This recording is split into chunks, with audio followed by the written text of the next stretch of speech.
गुणार्णवं यतीन्द्रप्रणवं वन्दे रम्यजामात्रमुनिं लक्ष्मीनाथसमारम्भां नाथयामुनमध्यमाम् अस्मत् आचार्यपर्यन्तं वन्दे गुरुपरम्परां यो नित्यमच्युतपदाम्बुजरुक्मरुक्मं व्यामोह अस्तत्तृणानि तृणामेनाम् अस्मद्गुरुर्दयैकसिन्धो ராமானுஜாய் சரணே சரணம் பிரபத்தே.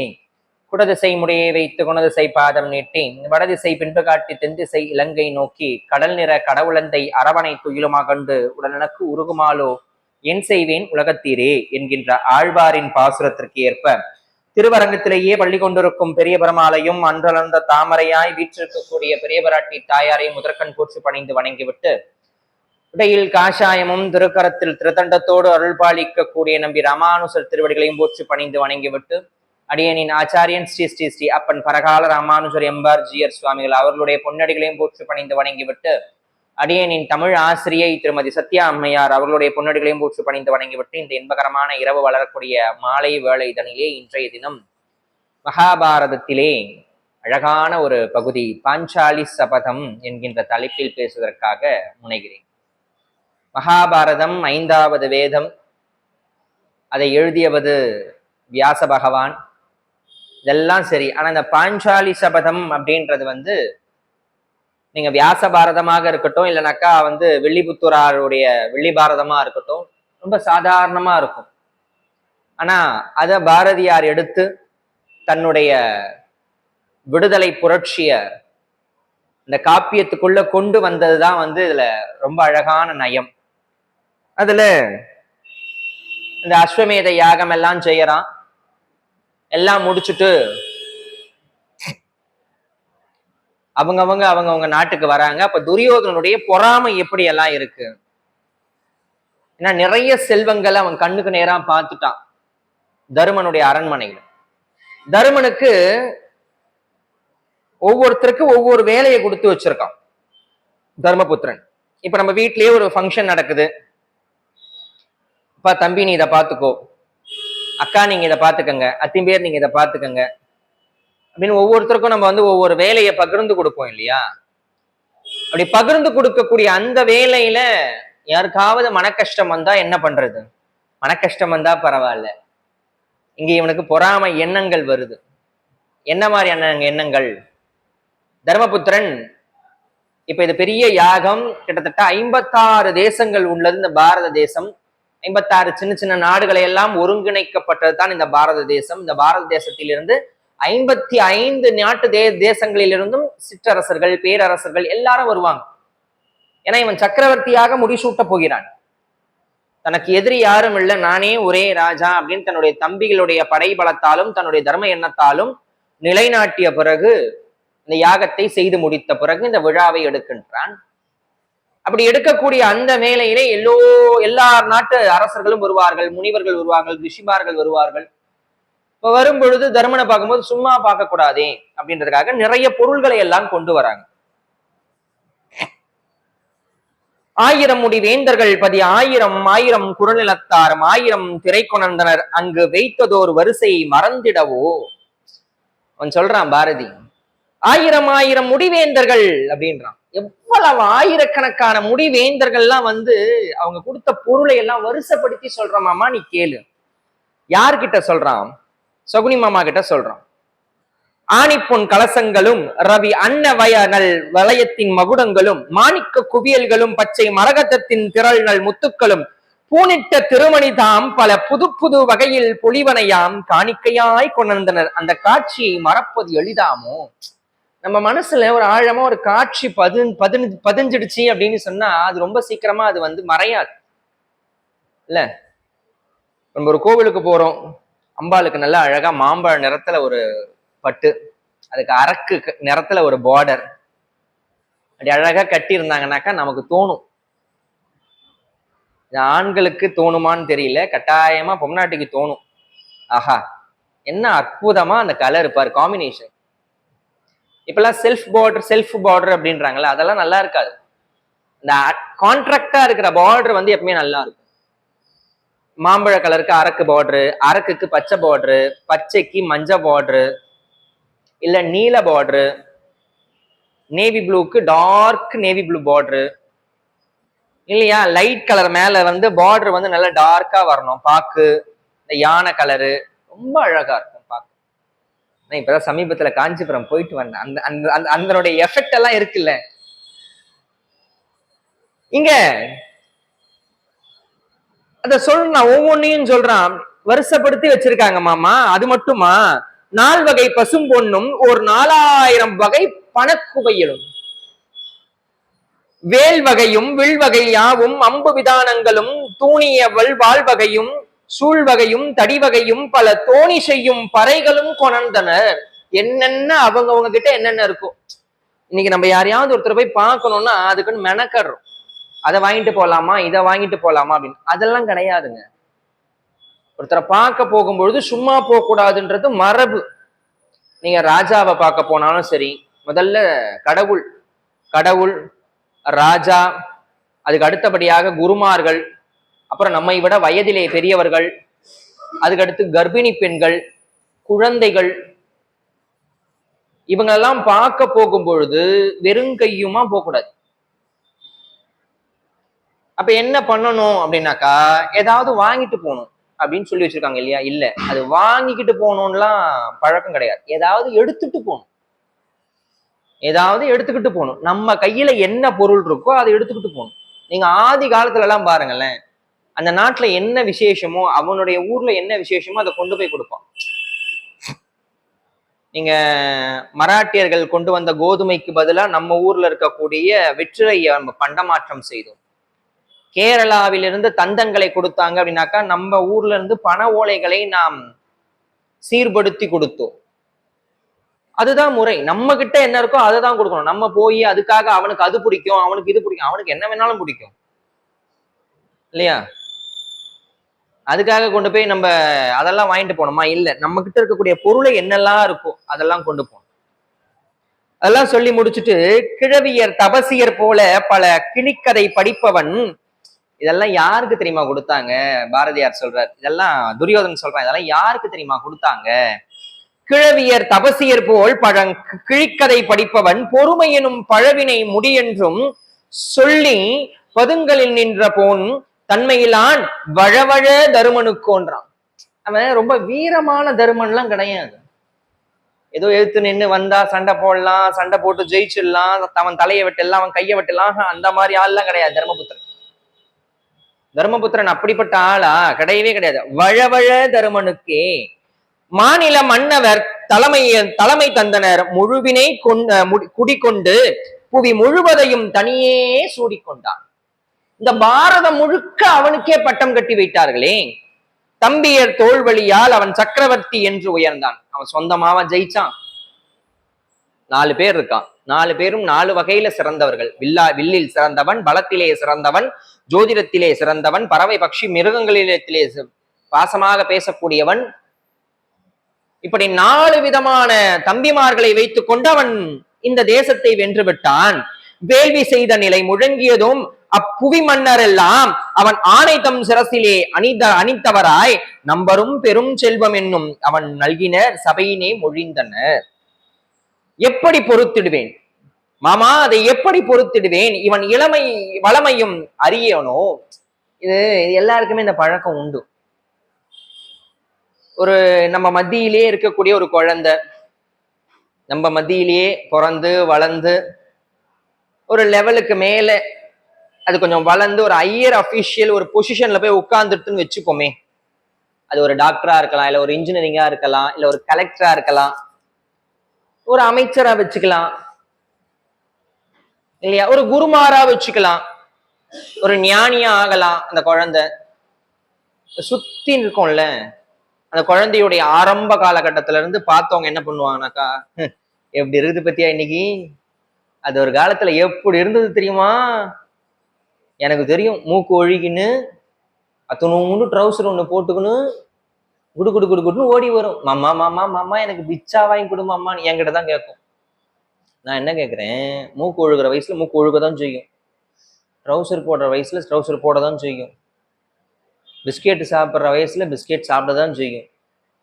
அதுக்காக கலெக்டரையோ இல்லை அமைச்சரையோ இல்லைனாக்கா பெரிய ஹையர் அஃபிஷியல் டாக்டர் சிஎம் யாரா இருந்துட்டோம், சயின்டிஸ்ட் யாரா வேணா இருக்கட்டும், ஒரு லெவலுக்கு மேல போன உடனே மறுபடியும் அவங்கள ட்ரௌசர் போட்டு வர சொல்ல முடியுமா? நல்லாவா இருக்கும் பார்க்க? அவன் சொல்றான் பாருங்க, இவன் எப்படிப்பட்ட ஆள் தெரியுமா? ஏன்னா நீங்க தர்மபுத்திரன், துரியோதனாதிகள்லாம் வந்து ஆரம்ப காலகட்டம் பால்யத்திலிருந்து ஒன்னா வளர்ந்தவனுங்க. அதனால இவனை பத்தி அவனுக்கு தெரியும், அவனை பத்தி ஒரே குடும்பம், சித்தப்பா பசங்க பெரியப்பா பசங்க அவ்வளவுதானே, ஒரே குடும்பம். இவன் சொல்றான், அவன் எப்பேற்பட்டவன் தெரியுமா? எப்படி பொறுத்திடுவேன் அவன் இளமையும் வளமையும் அறியேனோ, குப்பை கொள்ளோ முத்தும் குப்பை கொள்ளோ முத்து அதன் குறைக்கடல் நிலத்தவர் கொணர்ந்து பெயர்த்தனர். குப்பையில கிடக்க வேண்டியவன் மாமா இன்னைக்கு முத்து போல ஜொலிக்கிறான். அது நிறைய பேரால ஏத்துக்க முடியாத சில விஷயங்கள். அது எப்படின்னா, அது முத்திரை குத்தி வச்சிருவோம். ஒரு ஆள் இப்படின்னா அவங்க இப்படித்தான் இருக்கணும் சமூகத்துல. அதை தாண்டி ஒரு படி மேல வளர்ந்துட்டாங்க அப்படின்னா அதை புறத்தியாரால மேல ஏத்துக்கவே முடியாது. அது சொந்தக்காரனா இருக்கலாம், முதல்ல சொந்தக்காரன் தான், ஏத்துக்கவே மாட்டான். ரெண்டாவது வந்து தன்னை சுத்தி இருக்கிறவன், அதுக்கடுத்து நம்ம நம்ம நம்ம கூடவே இருப்பான், நல்லவன் மாதிரியே இருப்பான், ஆனா நல்லவன் கிடையாது. இவங்களெல்லாம் வந்து அதை வந்து ஏத்துக்க முடியாத அளவுக்கு மனசுல அந்த வன்மம் இருக்கும். அவன் நல்லா இருக்கானே, நான் என்ன கேட்கிறேன், நம்ம மத்தியில ஒருத்தர் இருக்கான், அவன் அடுத்த கட்டத்துக்கு போறான், நல்லா இருக்கட்டுமே, நம்ம இங்க இருந்து அதை ரசிக்கலாமே. ஆஹா, அவன் எப்படி நல்லா இருக்கான்? இந்த எண்ணம் எல்லாருக்கும் இருக்கு. நீங்க இந்த உலகத்துல 99.99% பேர் எல்லாருக்குமே இருக்கு இந்த எண்ணம். அது தவறு. அப்ப இதெல்லாம் மாறணும்னா என்ன பண்ணும்? இது போல இதிகாசங்களை எல்லாம் ஒரு வாட்டி உட்கார்ந்து கேட்கணும். அந்த மாதிரி இருந்தா என்ன நடந்தது, நம்முடைய வாழ்க்கையை நெறிபட வாழ்வதற்காகத்தான் இந்த இதிகாச புராணங்கள் எல்லாம். சரியா வாழ்றோமா இல்லையா, அதுக்காக மட்டும்தான் இதெல்லாம். இதெல்லாம் ஏதோ கட்டுக்கதை, இதெல்லாம் வந்து டிராமா, இது வந்து ஏதோ நாடகம் எடுக்கிறதுக்காக, சீரியல் எடுக்கிறதுக்காக கிடையாதுங்க. மகாபாரதம், ராமாயணம் எல்லாம் சீரியல் எல்லாம் பாக்குறீங்க பாத்தீங்களா, அவ்வளவும் அபத்தம். நீங்க மூல ராமாயணத்தையோ மூல மகாபாரதத்தையும் வச்சு பாத்தீங்கன்னா இன்னைக்கு பாக்குற சீரியல்லாம் ஒண்ணுமே இல்லைன்னு தோணும். நீங்க அதனாலதான் அந்த சீரியல்லாம் வர்றதுக்கு முன்னாடி சொல்லிடுவாங்க, நாங்கள் பொறுப்பை துறக்கின்றோம், இதுக்கும் எங்களுக்கும் எந்த சம்பந்தமும் இல்லை அப்படின்னு போடுவாங்க. இல்ல, அது உண்மை. சொல்றான் பாருங்க, செந்நிற தோல் கருந்தோல் என திருவளர் கதலியின் தோளோடு செந்நிற புலித்தோள்கள் பல வேழங்கள் நாடுகள் இவற்றிடையே தோல் பன்னிரு மயிருடைய விளை பகரும் பறவைகளும் விலங்கினங்களும் பொன்னிற பாஞ்சாலி மகிழ் பூத்திடும் சந்தனமும் அகிழ்வகையும் ஏலம் கற்பூரம் நாரும் லவங்கம் பாக்கு நற்சாதி வகை கோலம் பெற கொணர்ந்தனர் அவர் கொட்டி நின்றனர் கரம் கட்டி நின்றனர் மேலும் தவத்திலோர். சொல்றான் பாருங்க, என்னென்னலாம் கொடுத்தான். அது நானு இது வந்து எப்படின்னாக்கா, இப்ப துரியோதனன் வந்து நம்ம தான் வச்சுப்போம். நம்மள இப்ப ஒரு வீட்டு கிரகப்பிரவேசத்துக்கு கூப்பிடுறாங்க, நம்ம போறோம். இப்ப 4:30 முகூர்த்தம் கிரகப்பிரவேசம், நம்ம ஒரு 5 மணிக்கு போறோம். அந்த பூஜை அதெல்லாம் நடந்துகிட்டு இருக்கும். நம்ம என்ன பண்ணுவோம், சுத்தி எல்லா வீடெல்லாம் மொத்தமா பார்ப்போம். எல்லாம் பூஜை எல்லாம் முடிச்சுட்டு அவங்க வருவாங்க. என்னக்கா பாக்குறீங்க? இல்ல டைல்ஸ் எல்லாம் நல்லா இருக்கா? இதுவா, இது இந்த ஊர்ல இருந்து வந்தது, எனக்காக அவர் வாங்கிட்டு வந்தாரு.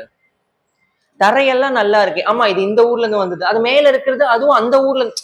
அதெல்லாம் அவங்க சொல்றாங்க இல்லையா, நல்லா இருக்குப்பா, நல்லா இருக்கு, நல்லா இருக்கு, எல்லாம் நல்லா அழகா அம்சமா உன் மனசு போல எல்லாம் அழகா அமைஞ்சிருக்கு. இதெல்லாம் வெளியில சொல்லிடுவா, வீட்டுக்கு போவாளா அப்படி சொல்றா. அது அந்த ஊர்ல இருந்து வந்துதான், இது இந்த ஊர்ல இருந்து வந்துதான், இது என்னமோ அங்க வாங்கினதான், ஊர்ல இல்லாத வீடு கட்டியிருக்கா, வீடு இதெல்லாம் சொல்றதுக்குனே கூப்பிட்டுருக்கா போல இருக்கு. ஏன்னா நம்ம எல்லாம் வீடே கட்டினது இல்லையா. அவ சொல்லுவா, யார்கிட்ட சொல்லுவா, என்ன சொன்னாலும் கேட்கறதுக்குன்னு தலையாட்டுறதுக்குன்னு ஒரு ஆத்மா வீட்டுல இருக்கு இல்லையா, வீட்டுக்கார், அந்த ஆத்மா கிட்ட சொல்லும். ஏன்னா பதில் பேச முடியாது அவராலதான். ஏண்டி புலம்புற, நான் புலம்புறேன் அப்படின்னுவா. புலம்புறதுக்கு கூட இந்த வீட்டுல எனக்கு உரிமை இல்லையா, அதோட அந்த மனுஷன் ஆஃப் ஆயிடுவா. ஏன்னாக்கா எங்கேயோ போறது நம்ம மேல வந்து ஏறுதே அப்படின்றதுனால அவர் என்ன பண்ணிடுவார்னா அத்தோட நிறுத்திடுவார். சரி, அவ பேசுற வரைக்கும் பேசட்டும், பாவம் அவளுடைய எண்ணம் அது குமுறல்கள் கொட்டிட்டு போட்டோம். யார்கிட்ட கொட்ட போறா? நம்ம கிட்டதான் கொட்டுறா. இந்த வன்மம் இருக்கு தெரியுமா, இது ரொம்ப மோசமான வியாதி. இது கொட்டிட்டா கூட பரவாயில்ல, சில பேர் கொட்டவும் மாட்டான், உள்ளுக்குள்ளேயே வச்சுப்போம். ரொம்ப ஆபத்தான விஷயம். இவன் கொட்டுறான், எல்லாத்தையும் கொட்டுறான். என்னென்னலாம் கொண்டு வந்தாங்க அவன், இந்த லிஸ்ட் போயிட்டே இருக்கு. அவன் சொல்றான் பாருங்க, ஏலம் கற்பூரம், பச்சை கற்பூரம், ஏலம் கற்பூரம், நரும் லவங்கம், பாக்கு, சாதி வகை, ஜாதிக்கா, மாசிக்கா, ஜாதி பத்திரி, எல்லா விதமான ஸ்பைசஸும் கொண்டு வந்திருக்காங்க. ஒவ்வொரு ஊர்ல ஒவ்வொன்னு ஸ்பெஷல், எல்லாத்தையும் கொண்டு வந்து கோலம் பெற கொணர்ந்தனர், அவர் கொட்டி நின்றனர், கரம் கட்டி நின்றனர். இதுல பெரிய பியூட்டி என்னன்னா, துரியோதன் சொன்னதுதான், கொட்டி நின்றனர், கை கட்டி நின்றனர் அப்படின்னா. இப்ப நம்ம ஒரு வீட்டுக்கு போய் நம்ம கொடுக்குறோம், ஒரு உதாரணத்துக்கு வச்சுப்போமே, ஒரு வீட்டுக்கு கிரகப்பிரவேசத்துக்கு போறோம், 1,00,000 ரூபாய் நம்ம எப்படி நம்ம கிஃப்ட் பண்றோம்னு வச்சுப்போம். ஒரு 1,00,000 ரூபாய் நமக்கு ரொம்ப நெருங்கிய உறவு, ஒரு 1,00,000 ரூபாய் கிஃப்ட் பண்றோம். கிஃப்ட் பண்ணிட்டு நம்ம என்ன பண்ணுவோம்? பிரிச்சு பார், எப்படி இருக்குன்னு பார். ஒரு ஜுவல்லே வாங்கி கொடுத்தோன்னு வச்சுப்போமே. ஏன்னா இப்ப தங்கத்துல எல்லாம் குங்கும சிமிழ் எல்லாம் வருது இல்லையா, வாங்கி கொடுக்குறோம், பார் எப்படி இருக்கு பார். அது நம்ம முன்னாடியே பிரிச்சு பார்த்தோம், இல்லைன்னா வாங்கி கொடுத்தவனுக்கு நெஞ்சு பொறுக்காது. ஏன்னா 10ஓட 11 எங்கேயாவது தூக்கி போட்டான்னா, நான் வாங்கி கொடுத்தது இதுதான், ஏன்னா உயர்ந்த பொருள் வாங்கி கொடுத்துருக்கான். நம்ம எப்பயும் போல ஒரு ரைஸ் குக்கரோ ஒரு பால் குக்கரோ ஒரு டப்பாவை வாங்கி கொடுத்தா கொடுத்துட்டு வந்துருவோம். இதை பிரிச்சு பார்க்கணுன்றதுக்குனே வாங்கி கொடுப்போம். பிரிச்சு பார், நான் அப்புறமா பிரிச்சு பாக்குறேன்ப்பா. பிரிச்சு பார், அது உனக்கு பிடிச்சிருக்கா, எல்லாம் மாத்தி கொடுத்துட்றேன். ஏன்னா இவர் பெரிய டான், இவரு சொல்லுவார், நான் மாத்தி கொடுத்துட்றேன், ஒன்னும் கிழிக்க போறது இல்லை. உடனே பிரிச்சு பார்த்து, ரொம்ப அருமையா இருக்கு, நல்லா இருக்கு. உடனே இவருக்கு ஒரு பெருமிதம் வரும் தெரியுமா, உனக்காகவே பார்த்து வாங்கினது, எப்படி இருக்கு, நல்லா இருக்கா, அழகா இருக்கா, வச்சுக்கோ, உங்ககிட்ட இல்லாத பொருள் இது. என்னமோ தேவலோகத்துல இருந்து பார்க்கடல்ல இருந்து என்னமோ கொண்டு வந்த மாதிரி இவனுக்கு, அது பணம் போட்டா கிடைக்க போகுது, அவ்வளவுதான். உனக்கு நல்லா இருக்கும், அழகா இருக்கும், அம்சமா இருக்கும், நீ வச்சுக்கோ, யாருக்கும் கொடுத்துடாத, சரியா அப்படின்னு சொல்லிட்டு இவர் போயிடுவார். அதுல ஒரு பெருமிதம் வரும்ல, அதை இங்க சொல்றான். அந்த மாதிரி யாருமே சொல்லலையே, கொட்டி நின்றனர், கை கட்டி நின்றனர், எல்லாத்தையும் கொடுத்துட்டு அமைதியா இருந்தான். இப்ப நல்லா கவனிங்களேன், இந்த பொருள் இல்லாதவனுக்கு நீங்க இதை கொடுத்தீங்கன்னா உங்களுக்கு அது பெருமையான விஷயம். நீங்க இதை கொடுக்குறீங்க, அந்த பொருள் அவங்க கிட்ட இல்ல அவங்களுடைய தகுதிக்கு அது ரொம்ப பெருசா இருந்தா உங்களுக்கு அது பெருமையா இருக்கும். அவன் ஏற்கனவே நீங்க கொடுத்தது போல ஒரு 10 வச்சிருக்கான், இது 11 நீங்க கொடுக்குறீங்க. ஒரு இப்படி வேணா வச்சுக்கோங்க, ஒரு டைமண்ட் நெக்லஸ்னே வச்சுப்போமே. நீங்க ஒரு டைமண்ட் நெக்லஸ கிஃப்ட் பண்றீங்க, அந்த டைமண்ட் நெக்லஸ் போல அவங்கிட்ட ஒரு 10 நெக்லஸ் இருக்கு. அந்த 10 நெக்லஸ்ல இது 11வது நெக்லஸ்.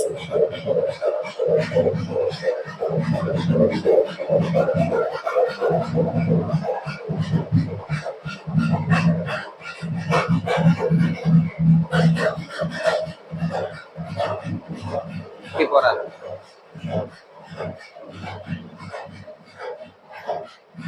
அப்போ எப்படி இருக்கும் அப்படின்னா, இது 10ஓட 11, சரி எடுத்து அப்படி ஓரமா வச்சுட்டு போ அப்படின்ற மாதிரி தோணும். இது ஒரு வகை. இன்னொரு வகை எப்படின்னாக்கா, அவங்களுடைய தகுதிக்கு இது ரொம்ப சின்னதா இருக்கலாம். ஒரு ஊர் ராஜா, நீங்க ராஜாவுக்கு போய் ஒரு மரியாதை பண்ணணும் அப்படின்னா, நீங்க என்ன ராஜாவுக்கு மரியாதை பண்ணாலும் அவரை பொறுத்த வரைக்கும் அது ரொம்ப சாதாரணம், அவ்வளவுதான். ராஜாவுக்கு, ஏன்னா அந்த ஊரே அவரது தானே, இந்த ஊரே அவரது தான். நீ நன்முத்து கொடுத்தால் என்ன, இல்லைனாக்கா பவழம் கொடுத்தா என்ன, மரகதம் கொடுத்தா என்ன, ஒன்னுத்துக்கும் அது வேலைக்காக. அது அவரை பொறுத்த வரைக்கும் ஒரு சாதாரண விஷயம். இங்க ராஜா இல்ல, அவன் சக்கரவர்த்தி, அவன்கிட்ட எல்லாத்தையும் கொடுத்துட்டு இன்னும் ஏதாவது வேணுமான்னு எல்லாரும் கை கட்டி நிக்கிறாங்களாம். கொட்டி கொடுத்தனர், கை கட்டி நின்றனர் அப்படின்றான். எல்லாத்தையும் கொடுக்கிறான் இல்லையா.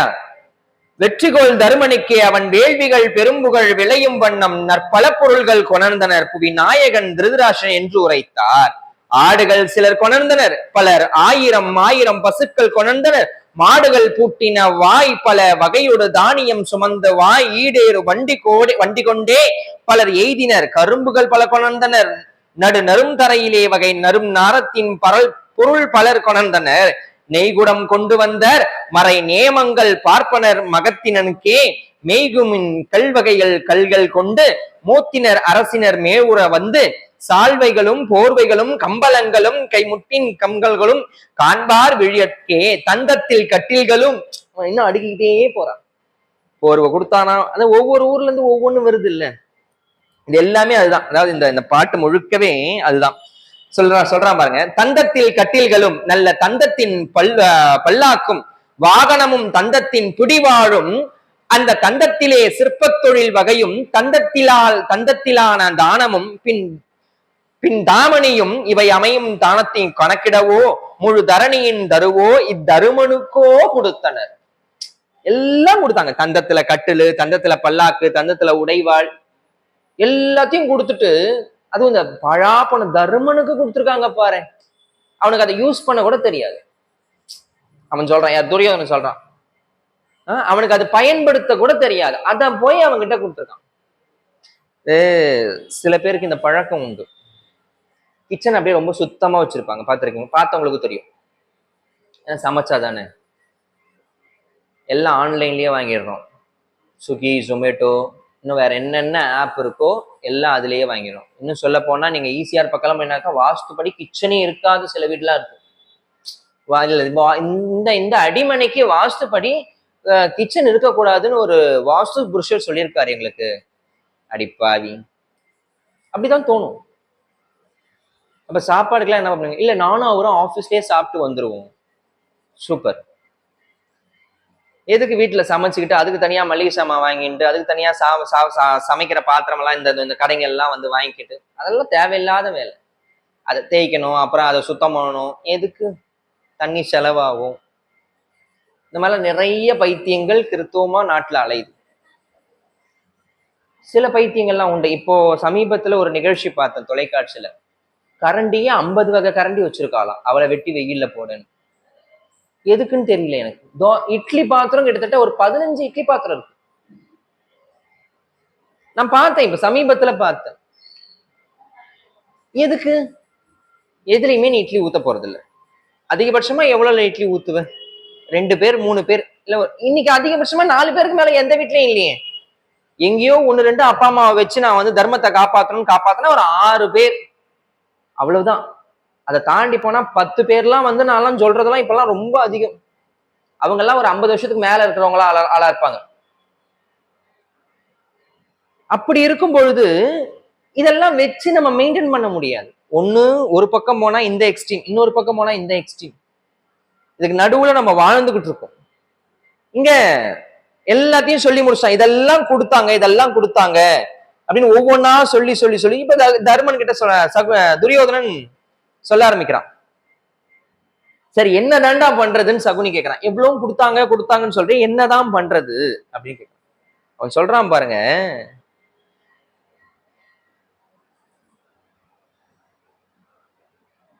உலகம் தொடங்கிய நாள் முதல் நம் சாதியில் புகழ் ஓங்கி நின்றிய தர்மனின் போல் ஒரு மாமா.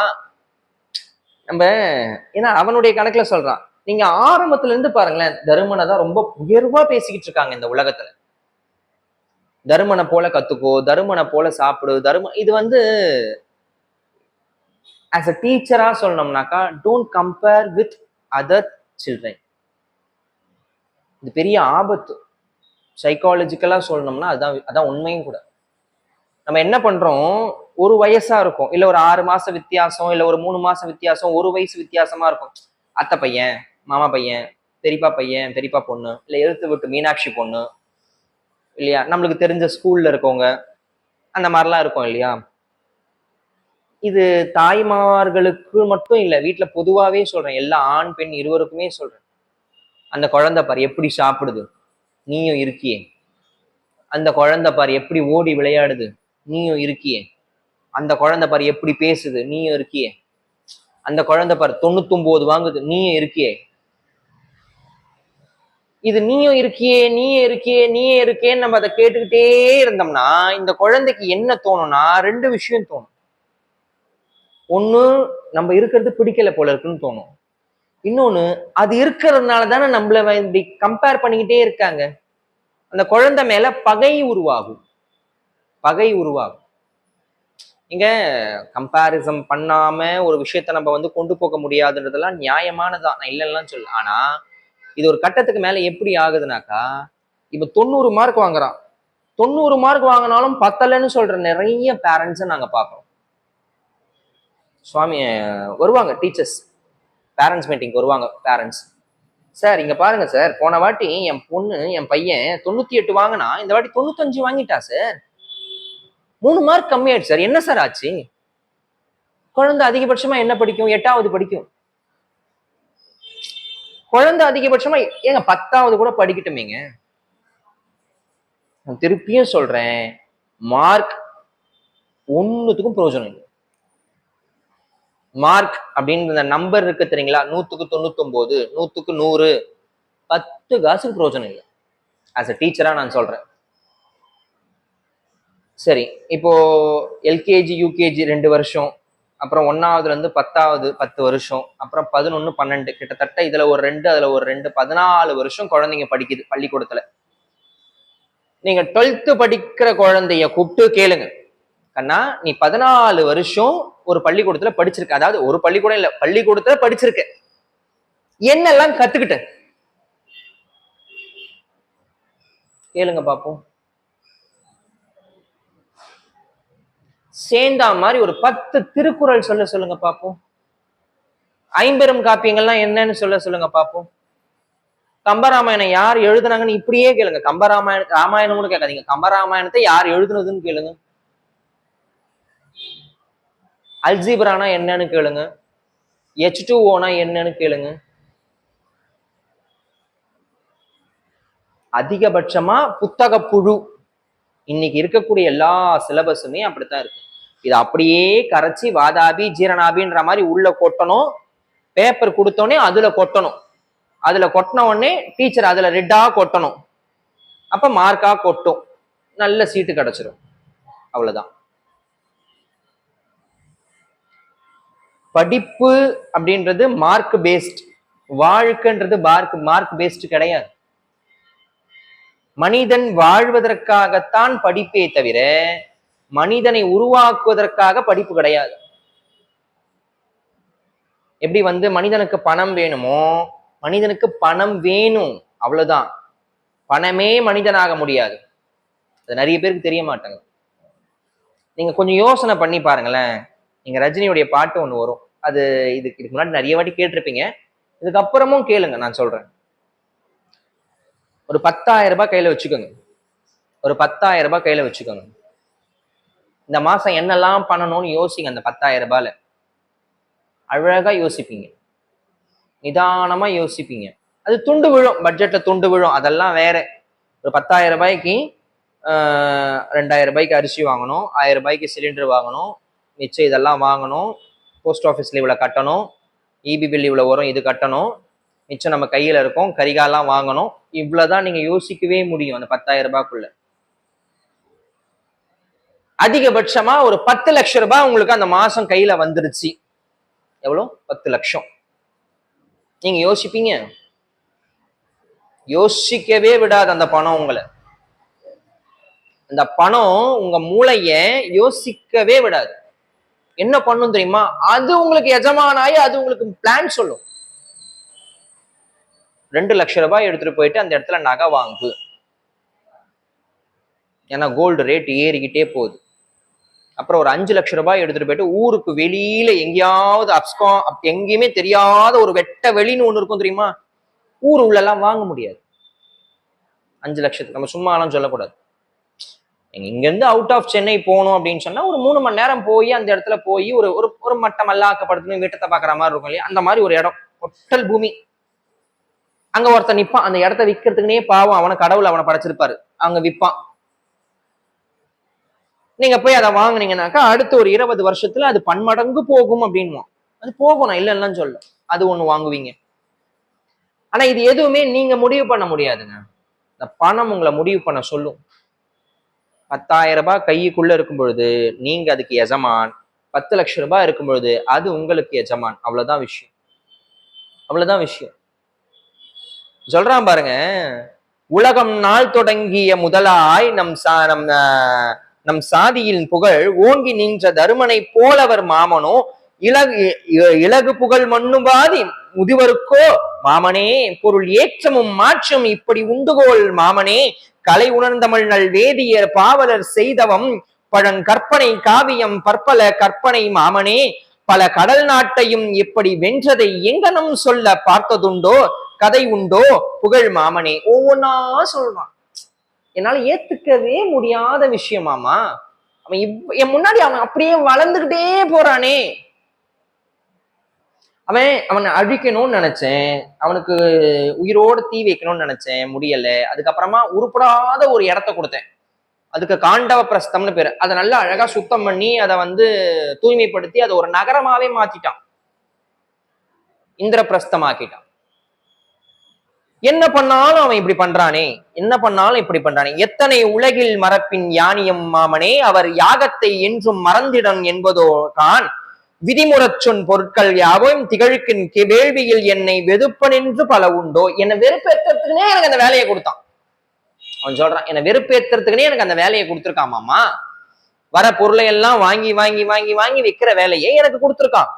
கண்ணை பறிக்கும் அழகுடை ஆளர் மங்கையர் பல கருமம் பொன்முனி புண்ணியர் கனத்தவர் தம்மை மண்ணை பறக்கும் பாவலர் தமத்து வேள்வியில் கொண்டு வாழ்த்தி அழித்தனர் பாண்டவர்க்கே எங்கள் மாமனே என்னை பழிக்கு தொகை உடையாளராய் மஞ்சனமார். அவனுக்கு ஒண்ணுமே பண்ண தெரியாது, அவனுக்கு என்ன தெரியும்? அவன்கிட்ட போய் அவ்வளவு செல்வங்களை சேர்க்கிறாங்களே இந்த பழா போன அரசர்கள் எல்லாம்.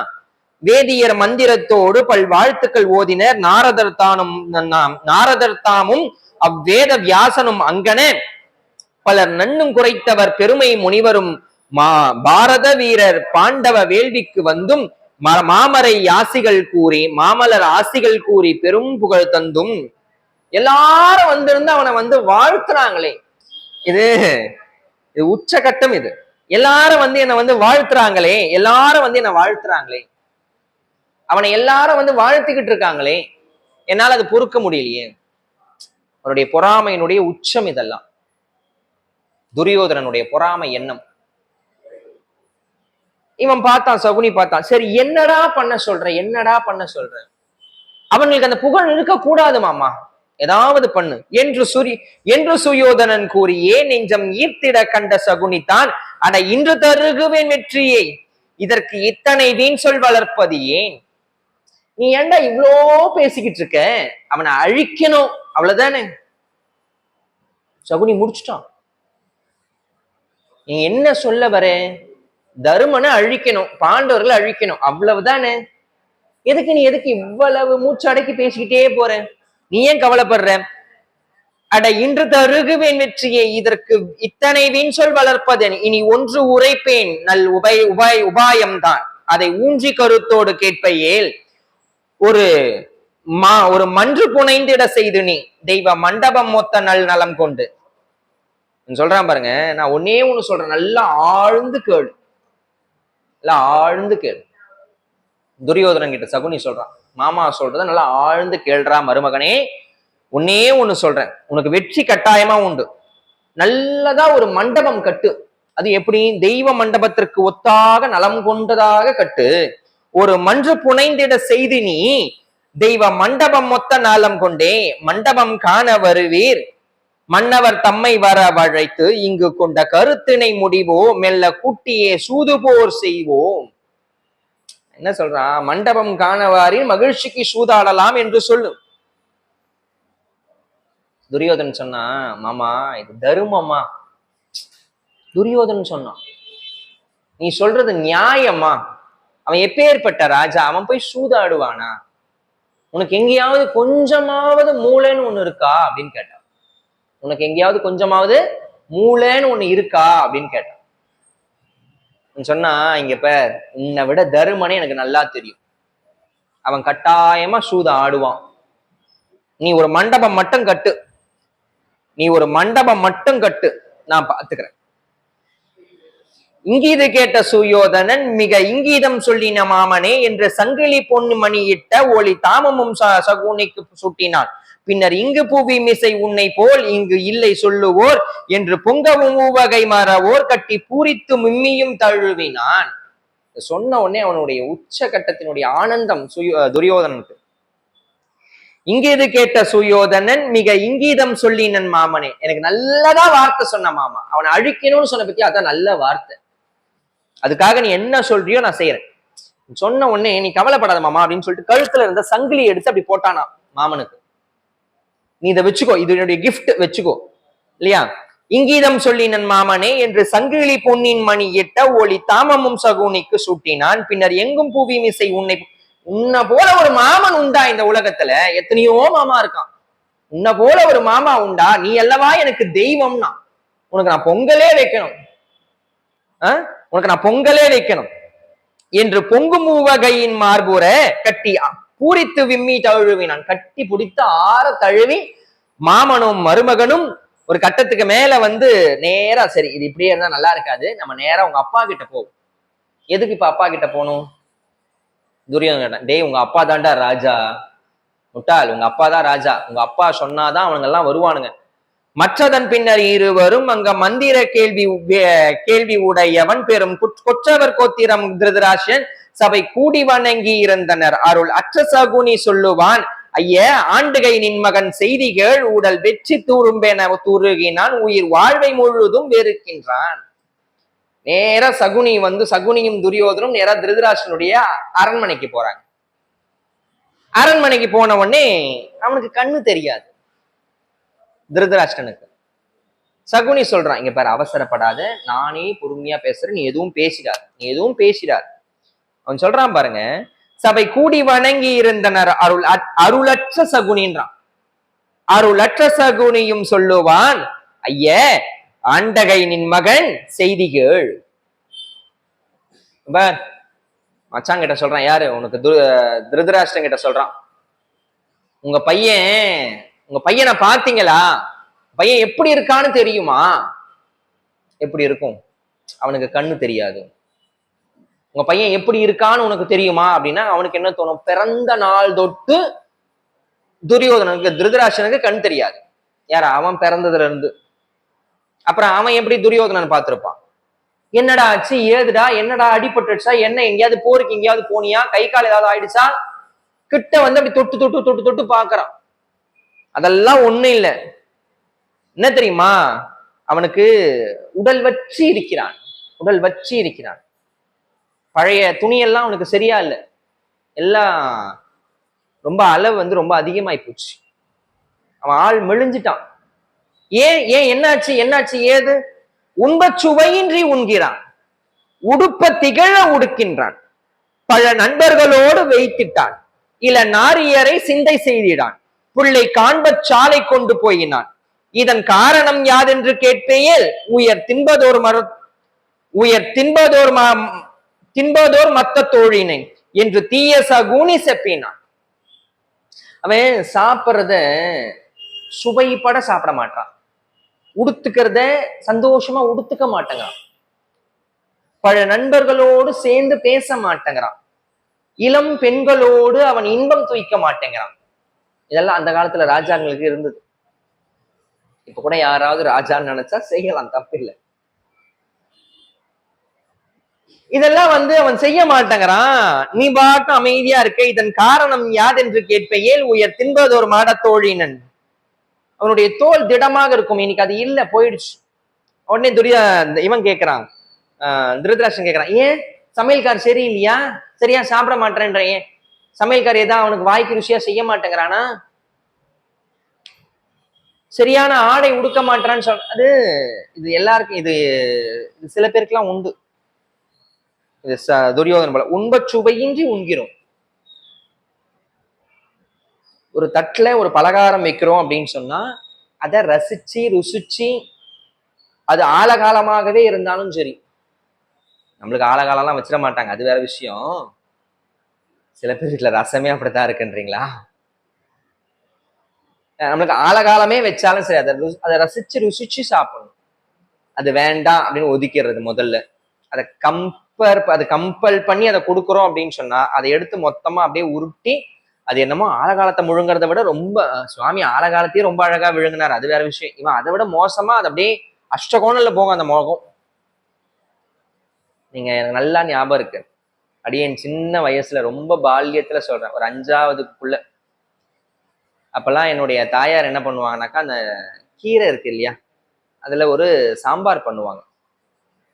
சீரியஸா சொல்றேன், வாயில வச்சா எனக்கு பிடிக்கவே பிடிக்காது,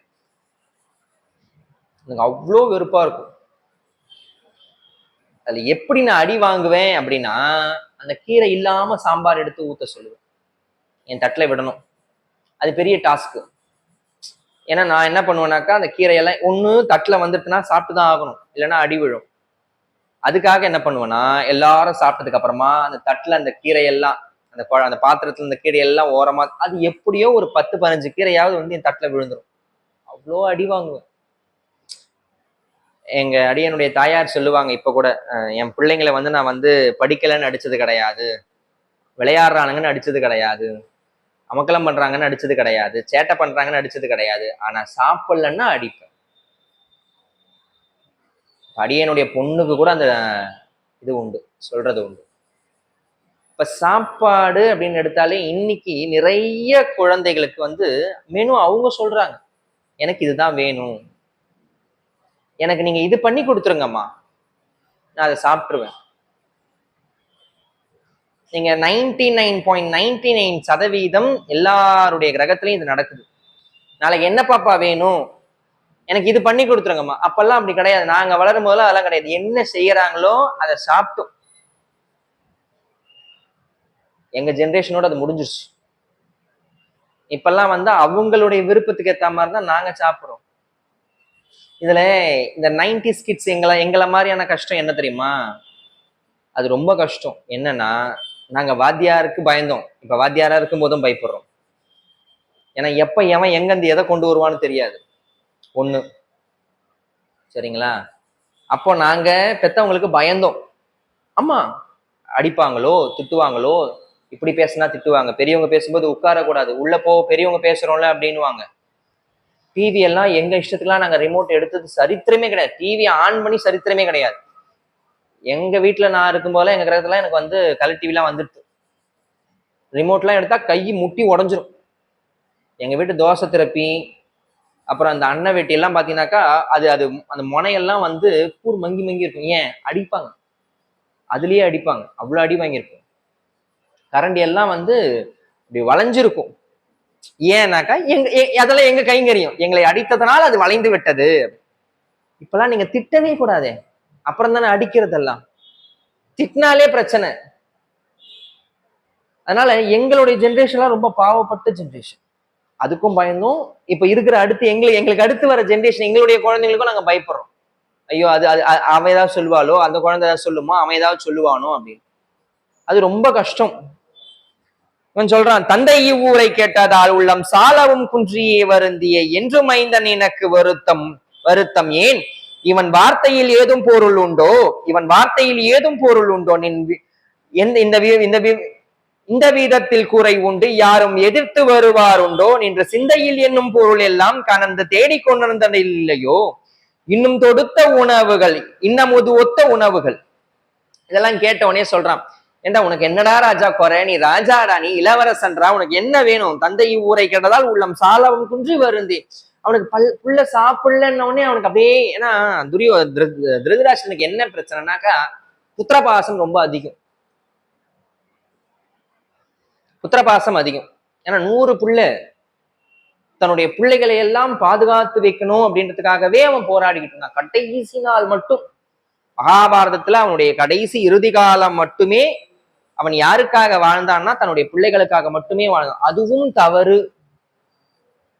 அது மிகப்பெரிய தவறு. நீங்க சொத்து வந்து சேர்க்கிறோம்ல, சொத்து எப்படி சேர்க்கணும்ன்ற வழிகளை பிள்ளைங்களுக்கு சொல்லித்தரணும். டேய் ராஜா, நான் அப்பா இப்படிலாம் கஷ்டப்பட்டேன், இப்படிலாம் சொத்து சேர்த்திருக்கேன் அப்படின்றத நம்ம சொல்லி கொடுக்கணும். அவன் சம்பாரிச்சு அவன் கஷ்டப்பட்டு அந்த சொத்தை வாங்கணும். இப்ப என்ன பண்றோம்னா, என் பிள்ளை என்ன மாதிரி கஷ்டப்படக்கூடாது, அதுவே மிகப்பெரிய தப்பு. என் பிள்ளை என்ன மாதிரி கஷ்டப்படக்கூடாது, என் பிள்ளை என்ன மாதிரி வருத்தப்படக்கூடாது, என் பிள்ளை யாருக்கிட்டையும் போய் கையேந்தி என்ன மாதிரி நின்றக்கூடாது, என் பிள்ளை என்ன மாதிரி படிக்காம இருந்துடக்கூடாது. இதெல்லாம் தப்பு. நீங்க படிப்பை கொடுங்க, நான் இல்லைன்னுலாம் சொல்லல. அதுக்காக எந்த விதமான வழியுமே தெரியாம ஒரு குழந்தைய வளர்க்கணும் அப்படின்னு நினைச்சீங்கன்னாக்கா மிகப்பெரிய முட்டாள் நம்ம தான். ஒரு பொருள் வேணும் அப்படின்னா அதுக்காக மெனக்கடணும். அந்த குழந்தை அந்த வழி, அந்த பொருளுடைய வழி எந்த அளவுக்குன்னு தெரியணும், அதனுடைய தாக்கம் எந்த அளவுக்கு இருக்கு. இது வேணும்னா அப்ப நான் எத்தனை நாள் கஷ்டப்படணும். உண்மைங்க. இதெல்லாம் அனுபவத்துல இருந்து சொல்றது. ஒரு பொருள் வாங்கணும் அப்படின்னாக்கா எவ்வளவு கஷ்டப்படணும், எவ்வளவு நாள் அதுக்காக வருத்தப்படணும். இன்னைக்கு ரொம்ப சாதாரணமா ஒரு பிள்ளைக்கு அது கிடைக்குது. அது பென்சிலா இருக்கட்டும், பேனாவா இருக்கட்டும். எனக்கு தெரிஞ்சு இப்பெல்லாம் இத்தனோண்டு பென்சில்லாம் எந்த குழந்தையாவது அதை பயன்படுத்துதான்னு எனக்கு தெரியல. இவ்வளோண்டு பென்சில்லாம் நம்மலாம் அதை பயன்படுத்தி இருக்கோம் இல்ல. அதை சீவி அது கடைசியா வர்ற வரைக்கும் அந்த பென்சிலை பயன்படுத்தி அது நம்மளுக்கு கை வலிக்கும் அது எழுதும் பொழுது. பல்பம் இல்லையா? இப்ப அப்படிலாங்கல்ல, டசன் கணக்குல வாங்கி வீட்டுல வச்சிடுறோம். அது கண்ணுக்கு தெரியாத மாதிரியே வேற வைக்கிறோம். அது என்ன பண்ணுது, ஒரு நாளைக்கு ஒரு பென்சில், 2 நாளைக்கு ஒரு பென்சில். அப்போ அதுக்கு அந்த வலியும் அந்த வேதனையும் தெரியல. இதெல்லாம் நான் துரியோதனன் இடத்துல இருந்து சொல்றேன். ஒரு குழந்தைய வளர்க்கணும் அப்படின்னு சொன்னா அதுக்கு வலி தெரியும், அந்த வேதனை தெரியும். அவன் சொல்றான் பாருங்க, உனக்கு என்னடா கஷ்டம், என்ன இல்ல உங்ககிட்ட, எல்லாம் இருக்கு, இன்னமுது ஒத்த உணவுகள், அந்த இந்திரன் வெகுறும் ஆடைகள், நல்ல வாய்க்கு ருசியான சாப்பாடு, நீ சாப்பிடலன்னு அவன் சொல்றானே, அதுல ஏதாவது அர்த்தம் இருக்கா? அவன் சொல்றதெல்லாம் நீ கேட்கறியா? அவன் சொல்றான் பாருங்க, நினக்கு என்னது சால குன்றி வருந்தி ஏன் நின்றன் மைந்தா நினக்கு வருத்தம் என். இவன் வார்த்தையில் ஏதும் பொருள் உண்டோ? சகுனி ஏதோ சொல்லிக்கிட்டு இருக்கானே, ஏதாவது பொருள் இருக்கா? துரியோதனா சொல்லு. இன்னமுது ஒத்த உணவுகள், அந்த இந்திரன் வெகுறும் ஆடைகள். இந்திரனே உன்னுடைய ஆடையை பார்த்தா கொஞ்சம் அப்படி வெக்கி தலை குனிவான, அந்த அளவுக்கு உங்ககிட்ட ஆடைகள் இருக்கு. பலர் சொன்ன பணி செய்யும் மன்னவர். நீ இப்படி சொடக்கு போட்டா போதும், முன்னாடி 100 பேர் வேலையாட்கள் நிக்கிறான்.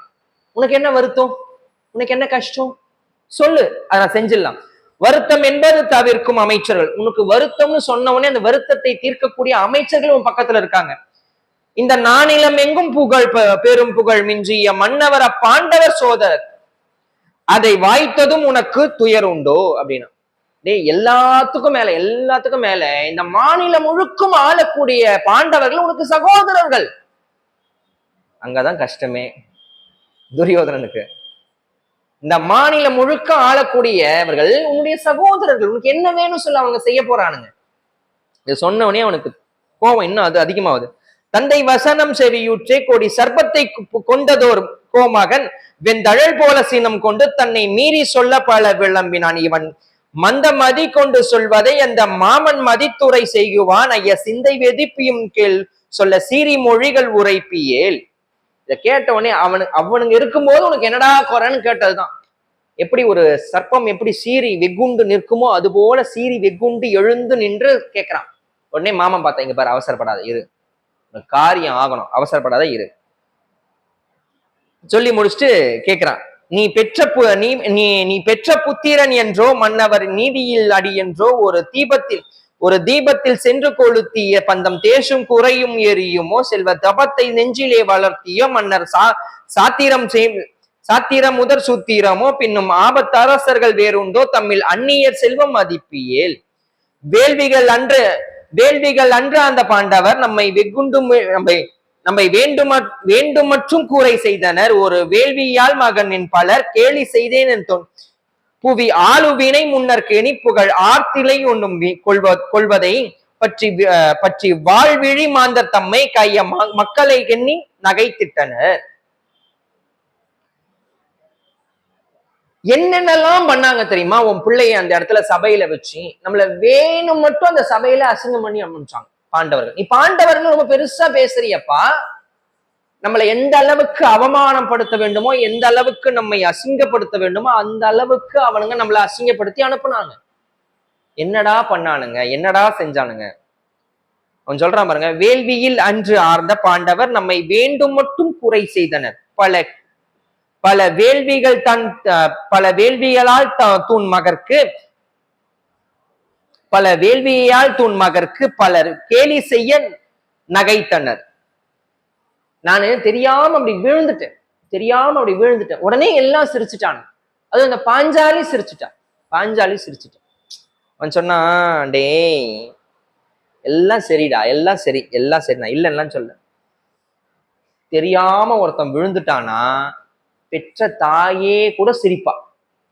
என்னடா விழுந்துட்டியா, எழுந்துரு அப்படின்னு பெற்ற தாய் கூட சிரிப்பா, மனைவி கூட சிரிப்பா. ரெண்டாவது, நீ பாஞ்சாலின்னு சொல்றிய, அவ யாரு? உனக்கு அண்ணி முறை. அவ யாரு? அவ நம்மளுடைய குல மாட்டு பொண்ணு அவ. அதுவும் பாண்டவர்களுடைய குலமும் நம்முடைய குலமும் வேறு வேறு கிடையாது. நீ பாரு, அதெல்லாம் எனக்கு தெரியாது. அவன் சொல்றான், எனக்கு அதெல்லாம் தெரியாது. அவ என்னை பார்த்து சிரிச்சுட்டான். அது மட்டுமா, 1000 யானை வழி கொண்ட உந்தன் ஆண்டகை மைந்தவனின் கண்டாய் அந்த 1000 ஞாலத்துயரெல்லாம் மதி வான்குலத்தார்க்கு முதல்வானம் ஒளி ஞாயிறு நிற்பர மின்னி மின்னி தன்னை நாடி தொழுதிடும் தம்மை போல் அவர் வேண்டும் வேணிரு தூதும் ஒரு கண்ணனை வந்த வேள்வியில் சால உயர்த்தினர். எல்லாம் சரி, அந்த கண்ணனுக்கு போய் எதுக்கு முதல் மரியாதை கொடுக்கணும்? அது என்னால ஏத்துக்க முடியல. அவன் சாதாரண மாடு மேய்க்கிறவன். சிசுபாலன் சொன்னதுக்கும் இப்ப இவன் சொல்றதுக்கும் வித்தியாசம் இல்லை. அவன் சபையில சொன்னா இவன் தனியா வந்து சொல்றான், அவ்வளவுதான் வித்தியாசம். அவன் சாதாரண மாடு மேய்க்கிறவன், அவனுக்கு போய் முதல் மரியாதை கொடுத்தான். இதெல்லாம் நியாயமா? இதெல்லாம் அடுக்குமா? பாண்டவர் செல்வம் விழைகின்றான். சரிடா, இப்ப என்ன தாண்டா பண்ண சொல்ற? ஐயனின் மைந்தனுக்கு இல்லைக்கான் அவர் ஆக்கியம் முற்பட தந்தை இந்த வையகம் தார்விய பேந்தன் புவி மன்னவர் சேர்ந்த சபை தனில் மிக நொய்யதார் கண்ணனு சாற்றினார் மன்னர் நொந்து மனக்குன்றி போயினர் பணி செய்யவும் கேலிகள் கேட்டவும் உந்தன் சேயினை வைத்தனர் பாண்டம். உன் பையனை வேலை செய்யறதுக்காகவே வச்சிருக்கான் பாண்டவர்கள். அவன் சந்தோஷமா கொடுத்தான் தர்மன் இந்த வேலையை. யோசனை பண்ணி பாருங்களேன்.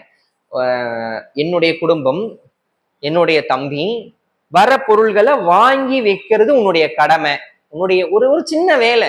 இது நம்ம வீடா இருந்தா நம்ம செய்ய மாட்டோமா? நீங்க ஒரு 30 வருஷத்துக்கு முன்னாடி எடுத்துக்கலாம். ஒரு கல்யாணம், இல்ல ஒரு 40-50 வருஷத்துக்கு முன்னாடி கூட வச்சுக்கலாம். ஒரு கல்யாணம் அப்படின்னு சொன்னா குறைஞ்சபட்சம் ஒரு வாரத்துக்கு முன்னாடியே சொந்தங்கள்லாம் வீட்டுக்கு வந்துடும். என்னென்ன வேலைலாம் இருக்கு, என்னென்ன வேலைலாம் செய்யணும், இன்னும் யாருக்கெல்லாம் பத்திரிக்கை கொடுக்கணும், வீட்டு வேலை என்னென்னலாம் செய்யணும்.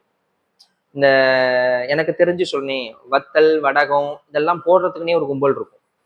அதே போல பக்ஷணங்கள்லாம் செய்யறதுக்குனே ஒரு கும்பல் இருக்கும். வர்றவனுக்கு வடிச்சு கொட்டுறதுக்குனே ஒரு கும்பல் இருக்கும். வடிச்சு கொட்டுறத குறை சொல்றதுக்குனே அப்பயும் உண்டு. நான் இல்லைன்னு சொல்ல, அப்பயும் உண்டு. குறை சொல்றது அப்பயும் சொல்லும். ஆனா எப்படி சொல்லணும்னா, வேலையை செஞ்சுட்டு சொல்லும், செய்யாம சொல்லாது, செஞ்சுட்டு சொல்லும்.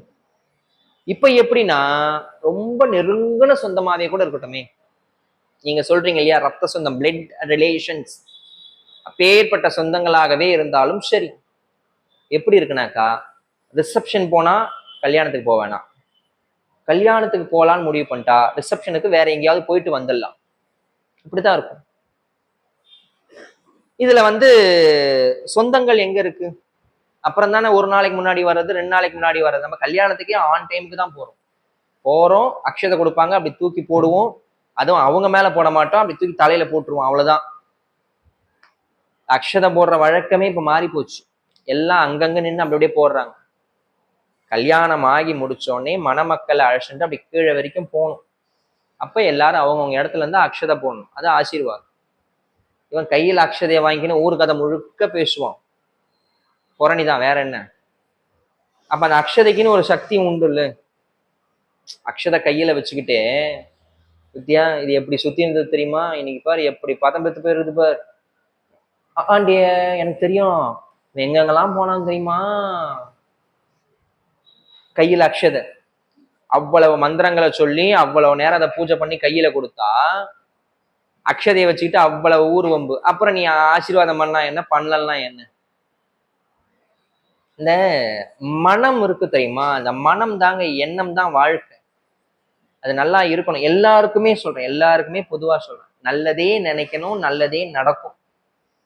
நல்லதை மட்டுமே நினைக்கணும், வேற எதையும் நினைக்க கூடாது. சொல்றான் பாருங்க, சரி இவ்வளவு நேரம் பேசிட்டல, இப்ப என்னதான் எதிர்பார்க்கற, உனக்கு உடம்பு சரியாகிறது நான் என்ன பண்ணணும்? சகுனி சொல்றான், பாண்டவர் செல்வம் விழைகின்றான்.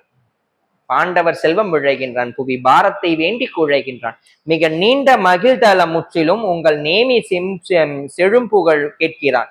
குலம் பூண்ட பெருமை கெடாதவன் என்று எண்ணி பொங்குகின்ற நலம் வேட்கிறான். மைந்தன் ஆண்டுகை இது மைந்தன் ஆண்டுகை இது தகும் என்றே, இல்லை யாமிலும் பையம் நகும் என்றோ. சகுனி சொல்றான், பொறுமையா சொல்றான். அது வேற ஒண்ணு இல்ல, துரியோதனனுக்கு என்ன வேணுமா, பாண்டவர் செல்வம் வேணுமா. பாண்டவர்கள் இருக்காங்க இல்லையா, இப்ப ரொம்ப செல்வமா இருக்காங்க, அந்த செல்வம் எல்லாம் கொண்டு வந்து கொடுத்து அவங்க மறுபடியும் காட்டுக்கு அனுப்பணும். அதுதான் உன் பையன் ஆசைப்படுறான். அது எவ்வளவு சாதாரணமா சொல்றான் பாருங்க. பாண்டவர் செல்வம் விழைகின்றான், புவி பாரத்தை வேண்டி குழைகின்றான். அவங்களுடைய இந்த புவி வேணும், இந்த நாடு வேணும். அந்த நாடு கொடுத்துட்டா நிம்மதியாயிடுவான் உன் பையன், நிம்மதி. அப்புறம் சாப்பிட்டுருவான், அப்புறம் உடுத்துடுவான், அப்புறம் நான் சந்தோஷமா நண்பர்களோடு இருப்பான், எல்லாம் சரியாயிடும். அவன் சொல்றான், இது நியாயமா, இது தருமமா, ஆண்டுகை இது தருமம் என்றோ, இல்லை யாமிலும் பையன் நகுமண்டே. இதை கேட்டா உலகம் சிரிக்காதாடா, அவனுக்கு நம்ம என்னென்னலாம் அட்டூழியம் பண்ணியிருக்கோம் சொல்றான். அவன் சொல்றான், நித்தம் கடலில் கொண்டு போய் நல்ல நீரை அளவின்றி கேட்டுமாம் உயர் நித்தகர் போற்றிடும் கங்கை அது, வீணில் பொருளை இழப்பதோ ஒரு சத்தமில்லா நடு காட்டிலே பூனல் தங்கினும் கங்குழல் ஒன்றுண்டாம் அது வைத்தனன் நீரை பிறக்கொள்ளாம் வகை வாரும் பாசியில் மூடியே. அவங்கிட்ட இருக்கிறதெல்லாம் அந்த அளவுக்கு அது சரியா கிடையாது. அதை கொண்டு துரியோதன் கிட்ட கொடுத்தா அவன் நல்லா பார்த்துப்பான். நீங்க தான் வழி பண்ணணும், நீங்க தான் வழி பண்ணணும். என்ன வழி பண்றது? திருதராஷ்டிரன் பதில் சொல்றான், கள்ள சகுனி இங்கனே பல கற்பனை சொல்லித்தான் உள்ளத்தில் பொருள் கொள்ள பகட்டுதல் கேட்பினின் பெரும் கோபத்தில் தேடணும் திருதராஷ்டிரன். அட பிள்ளையை நாசம் கூறியவே ஒரு பேய் என நீ வந்து தோன்றினாய், பெரும் வெள்ளத்தை புல்லென்று எதிர்க்குமோ இளம் வேந்தரை நாம் வெல்லாகுமோ. கோபம் வந்துருச்சு இப்போ திருதராஷ்டிரனுக்கு. என் பையனை கெடுக்கிறதே நீ தான்டா பாவி, அவன் நல்லவன் தான். அவன் என்ன, இது இது எல்லா தாய்க்குமே, தாய் இல்லை, எல்லா பெற்றோர்களுக்குமே இந்த பழக்கம் உண்டு. என் பையன் நல்லவன், என் பொண்ணு நல்லவன். நீங்க ஆசிரியர் இருக்கிறதுனால சொல்றேன்,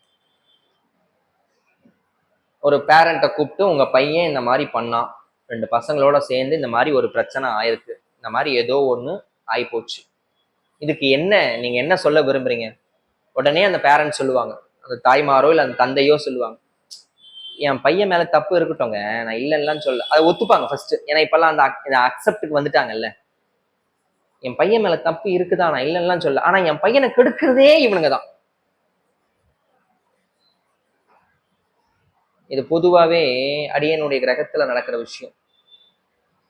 அடியனுடைய கிரகத்துல சொல்லுவாங்க, அடியனுடைய தம்பியார் அவன் ஃப்ரெண்ட்ஸோட போனானாக்கா, இவன் போறது தப்பு கிடையாது, அவனுங்க கூப்பிடுறானுங்கல்ல அதுதான் தப்பு. அவன் கூப்பிடலன்னா குழந்தை வீட்லயே இருக்கும். யார்? எங்க அம்மா. அதான் சொல்லுவேன், பிள்ளைய முதல்ல அடக்கி வை, அவன் வரமாட்டான். புள்ள வரமாட்டேன்னு சொல்லிட்டானா அவன் ஏன் வரப்போறான்? இல்ல அவன் கூப்பிடணும், இதெல்லாம் சும்மா கதை. பிள்ளைக்கு நீ சப்போர்ட் பண்ணாத. அவன் சொல்றான் பாருங்க, பிள்ளை பருவம் தொடங்கியே இந்த பிச்சன் அவருக்கு பெரும் பகை செய்து கொல்லப்படாத பெரும் பழி என்று கொண்டதோர் நன்மை சிறிதுண்டோ நெஞ்சில் எள்ளு தகுந்த பகைமையோ அவர் யாருக்கும் இழைத்த வகை உண்டோ வெறும் வெறும் நொல்லினை கதைகள் சொல்லியே பழ நூலின் பொருளை சிதைக்கிறாய். டேய், சின்ன வயசுல இருந்து அவங்களுக்கு நீ என்னென்னலாம் இடைஞ்சல் பண்ணன்னு எனக்கு தெரியாதடா. அப்பன்னு சொல்றான் திருதராஷ்டிரன். இளம் வயது இல்லையா, பிள்ளை பருவம் தொடங்கிய இந்த பிச்சன் அவருக்கு பெரும் பகை.